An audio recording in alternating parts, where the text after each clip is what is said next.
ओम श्री परमात्मने नमः। अध्याय 7 ज्ञान विज्ञान योग। पिछले अध्याय में हमने योगी बनने की प्रक्रिया को जाना। इस अध्याय में हम 6 बिंदुओं पर बात करेंगे। ज्ञान और विज्ञान क्या है, जड़ और चेतन क्या है, त्रिगुण क्या है, ईश्वर को कैसे पाया जाता है, भक्त कौन है और कितनी तरह के होते हैं, देवता कौन है और कितनी तरह के होते हैं। मुझे लगता है कि इस अध्याय को समझने के बाद आप ईश्वर को समझ जाएंगे। आइए मैं आपको आमंत्रित करता हूं इस यात्रा पर, जिसका नाम है श्रीमद्भगवत गीता। श्री कृष्ण अर्जुन को कहते हैं कि मैं तुम्हें आज एक विशेष ज्ञान देने जा रहा हूं।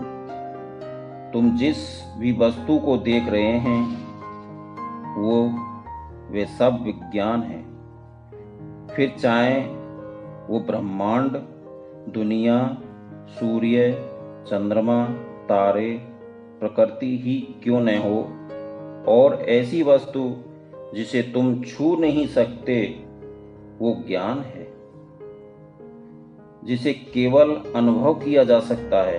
कृष्ण कहते हैं कि इस विज्ञान को छोड़कर मुझ में आ जाओ। लेकिन अर्जुन पूछते हैं कि क्या ये इतना आसान है? कृष्ण कहते हैं कि तुम ये भी समझो कि प्रकृति में जितनी भी वस्तुएं दिखाई दे रही हैं वे पाने योग्य नहीं हैं, क्योंकि ये नष्ट होने वाली हैं। लेकिन ज्ञान और ऊर्जा कभी नष्ट नहीं होती। इसलिए तुम संसार और माया को छोड़कर मेरी शरण में आ जाओ। कृष्ण अर्जुन को समझा रहे हैं कि इस दुनिया में 2 ही तरह के तत्व हैं, जड़ और चेतन। कृष्ण कहते हैं कि पूरा ब्रह्मांड मेरा शरीर है और मैं इसमें चेतना रूप में रहता हूं। कृष्ण कहते हैं कि हजारों मनुष्य मुझे प्राप्त करने की कोशिश करते हैं, लेकिन कोई एक ही होता है जो मुझे प्राप्त कर पाता है। इसे कुछ कठपुतली के खेल की तरह समझिए। जब कठपुतली का खेल दिखाया जाता है तो सब लोग कठपुतली को देखते हैं, लेकिन किसी का ध्यान उस कठपुतली को चलाने वाले की ओर नहीं जाता, क्योंकि वो तो पर्दे के पीछे रहता है। उसी प्रकार मनुष्य जड़ तत्व को ही देखता है, लेकिन चेतन तत्व को नहीं देखता। जड़ अर्थात प्रकृति और चेतन अर्थात आत्मा, जिसे हम ईश्वर कहते हैं। इस तत्व को समझना इस अध्याय का मूल आधार है। त्रिगुण की व्याख्या करते हुए कृष्ण कहते हैं, इससे तात्पर्य है सतोगुण, रजोगुण और तमोगुण से है। त्रिगुण पूरी प्रकृति से में व्याप्त है। कृष्ण कहते हैं कि ये तीनों मुझसे ही उत्पन्न हुए हैं, लेकिन मैं इनमें नहीं रहता, क्योंकि मैं उससे जुड़ता नहीं हूं। मैं बंधन मुक्त हूं। मुझे लगता है कि जब तक हम जड़ तत्व यानी प्रकृति से जुड़े रहेंगे हम बंधनों में जकड़े रहेंगे। लेकिन जब हम चैतन्यता को समझेंगे तभी तो ईश्वर को समझ सकते हैं। मुझे लगता है कि यदि गीता या वेदों को समझना है तो हमें त्रिगुण को समझना होगा।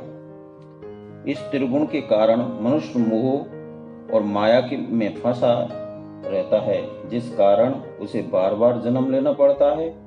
बंधन मुक्त होने के लिए त्रिगुण से निकलना होगा अर्जुन पूछते हैं कि ईश्वर को पाने का तरीका क्या है।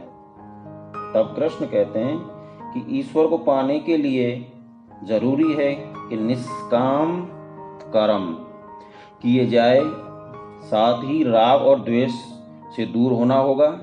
मुझे लगता है कि निष्काम से प्रकृति से दूर जाया जा सकता है और राग द्वेष को छोड़ने से हमें भीतर से निर्मल हो सकते हैं। और जब ऐसा होगा तब हमारी आगे की यात्रा आरंभ होगी। और जब ये सब संभव हो जाएगा तभी भजन आरंभ होगा, तब ईश्वर समझ में आने लग जाएंगे। भक्त के बारे में बताते हुए कृष्ण कहते हैं कि भक्त की 4 तरह के होते हैं। एक, जो अर्थ के लिए भजन करते हैं, अर्थात जिनके मन में इच्छा होती है और उनकी पूर्ति के लिए भजन किया जाए, तो ऐसे भक्त इस श्रेणी में आते हैं। जो आर्त भक्त, इस श्रेणी में वो भक्त आते हैं जिनके जीवन में कोई समस्या है और उस समस्या को दूर करने के लिए वो मेरा भजन करते हैं, वो होते हैं आर्त भक्त। जो जिज्ञासु हैं, ऐसे भक्त जो मेरी खोज करना चाहते हैं, मुझे जानना चाहते हैं, वो इस श्रेणी में आते हैं। जो है ज्ञानी है, ज्ञानी से तात्पर्य है आत्मज्ञानी से है, ऐसे भक्त जिन्होंने स्वयं का परिचय हो चुका है और अब वो मुझे जानना चाहते हैं। कृष्ण कहते हैं कि मुझे ज्ञानी भक्त बहुत प्रिय हैं। आखिर में कृष्ण देवताओं के बारे में बताते हुए कहते हैं कि जो देवता है वो देवता है। श्री कृष्ण कहते हैं कि मनुष्य अपनी कामनाओं के अनुरूप देवी देवताओं का चयन करता है। जो सकाम भक्ति से भजता है वो अपनी मर्जी के अनुरूप अपने भगवान का चयन करता है और उसकी कामनाओं की पूर्ति होती है। कृष्ण कहते हैं कि मैं ही तो भक्तों में उनके ईश्वर के प्रति श्रद्धा की रक्षा करता हूँ, लेकिन इन सब की पूजा करने से पदार्थों की ही प्राप्ति होगी और इस कारण वो बंधन मुक्त नहीं होगा। और बंधन मुक्त होने के लिए ईश्वर को पाना होगा।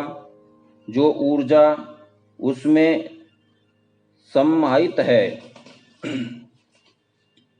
क्योंकि जब प्रकृति से परे होंगे तभी तो ईश्वर मिलेगा।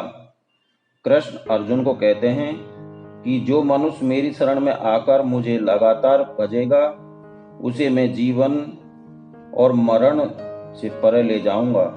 और ऐसे व्यक्ति को जिन चीजों की प्राप्ति होगी वह है ब्रह्म, संपूर्ण अध्यात्म, संपूर्ण कर्म, अधिभूत, अधिदेव और अधियज्ञ। अगले अध्याय में हम इन सब का गहराई से जानेंगे। अक्षर ब्रह्म योग में हमें अर्जुन की जिज्ञासा और कृष्ण द्वारा दिए गए उत्तरों को गहराई से समझेंगे। एक बार फिर हम मिलेंगे इस अद्भुत यात्रा में। आप सभी का धन्यवाद इस यात्रा में मेरे साथ जुड़े रहने के लिए। जय श्री कृष्ण।